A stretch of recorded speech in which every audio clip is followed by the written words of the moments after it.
Thank you. I mean, although the market is a bear market is always good for companies with liquidity to invest, yeah. So, but still there's a lot of liquidity on the market at the moment if you're looking around. Hubertus, it's not as much my experience is for the good projects which are still on the market, for them just providing equity is not enough. So they're asking for additional services and additional value assets. What do you think, whether we see, or the CVs or Ghaf maybe, additional offering your projects to make you more attractive to this kind of startups? Yeah, I think to be precise, equity is not obviously the cure of all the problems. I think what happens is that new companies, they think twice if they want to go for a token raise now, because of the value that has been captured, probably the wrong side. Rather, the company should be captured in the equity and not also utility token. That's one discussion. So for the companies that are already in our portfolio, obviously they cannot change to equity. That's very hard, right? Once you run the token route, you are there and you are kind of stuck there. And some of them have now the issue that obviously they raised at very high valuations, even at the token side, which are no longer sustainable. So the question is how you're going to deal with that. So the first two things we advise our companies now is look at the runways. It's very important to keep the plane flying when you are running out of fuel. So just make sure that you have really enough dry powder available to manage your business. We're also trying to help them to basically, cut costs in an efficient way. But most of all, I think what's important, apart from providing maybe some financial support through liquidity and loan and the short-term kind of revolvers that you can issue to them, is really to help them in the community building. I think in this Web3 space, the most important thing is what is the distinction to Web2 is really the community side. So you need to build this community, to curate it, even though there is these bear markets. And apart from that, we as a UAE-based VC firm and my partners, they're all locally, so what we provide is a very strong local network to the off-chain and off-crypto space, right? So my partners, they are running hotels and infrastructures here in Dubai, so they can help with different things which are also important to founders when they come to Dubai, when they onboard here, which go beyond capital and these kind of more technical aspects. So if it May I just elaborate on that, because it's also a very interesting topic.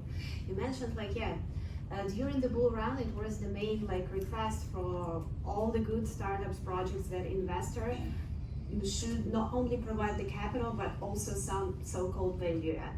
But the narratives are changing right now. So before, there was a standard things that you could possibly do for any project you invest in, such as KOL support, introduction to exchangers, market makers and media companies, help them with PR and marketing. So now the main thing that companies and projects require is, of course, fundraising, right? So that's number one.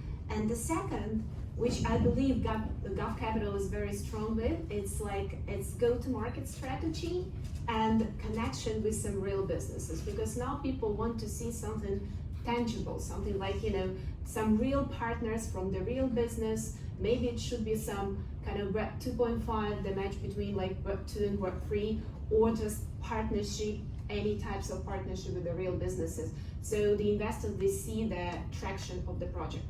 So that's what projects require right now. Rahul, CIFDAQ is based in UAE, or here in Dubai, but the main market, first market, entrance market will be India, sorry. So how much you have real user cases in India for your product or for what you're offering to the market? Okay, so at CIFDAQ we are looking both on a global scale and in India, because we are from there originally. But CIFDAQ, we believe CIFDAQ is not just going to be set in India. We are looking globally. We are looking to go on an international scale. We are looking to expand multifold across several countries, such as there's Liechtenstein, or across Europe. We are looking at several other countries as well, like Africa. So I believe that there's a lot of scope in India as well, because when you talk about India, first of all, the main strength for India is its population. and India has over 20 million active crypto users at the moment, and the market is only growing as awareness rises, as people start to get to know the whole true potential of crypto and Web3. So the only way for crypto in India is up. So we believe that India is a market we definitely will be looking at, but it is not the only market.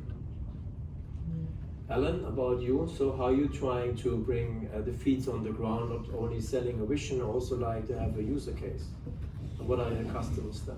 Yeah, so basically our portfolio won't be limited to one region, but we do see a lot of added value in Dubai, not only for the investors and capital aspect, but from the portfolio and growth. There are people from all around the world connecting.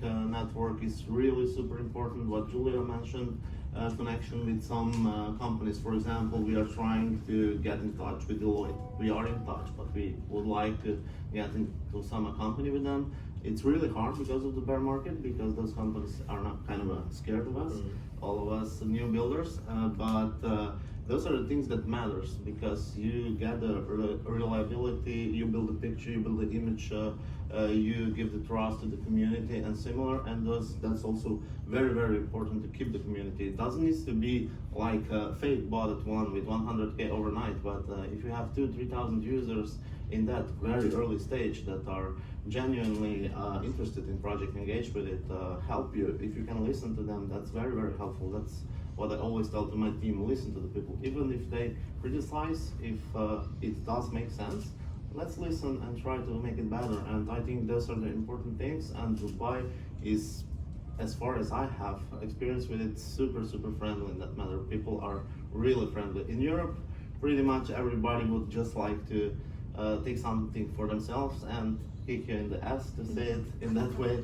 But in Dubai, I think it's different. People see some compassion with somebody else and trying to involve their friends, and that is something that is super important for the growth, and pretty much not valuable enough to some people, but we see it, and we would like to be part of it. Shamir, you are surrounded by startups, so you're in danger somehow, but anyway, I would like to ask the question.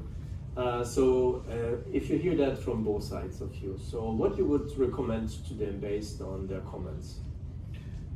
So I think one thing that we can take away is that 2023 is going to be a year for builders, right?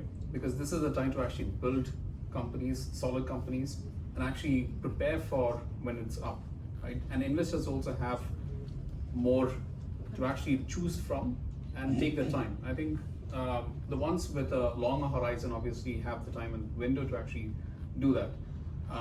And just to add on to what the startups were also talking about, I think UAE has a very unique proposition because it is a place, it's a hub, right? So this is where you have a melting pot of different cultures, diversity, and especially in the Web3 space, you're looking at, like, fellow panelists over here were saying, not just India, it's a global market. And if you need to address the global market, you need to be able to understand the cultures, you need to be able to understand how that market responds to what you're trying to build.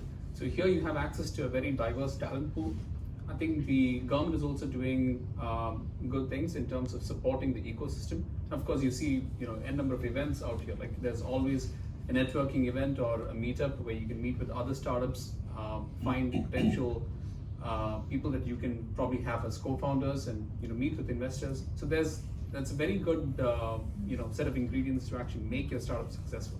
But the only thing to bear in mind is to put your head down deep into your business, especially at this time, and to focus on the fundamentals rather than trying to do just PR stunts, because that's not going to help you survive this bear market.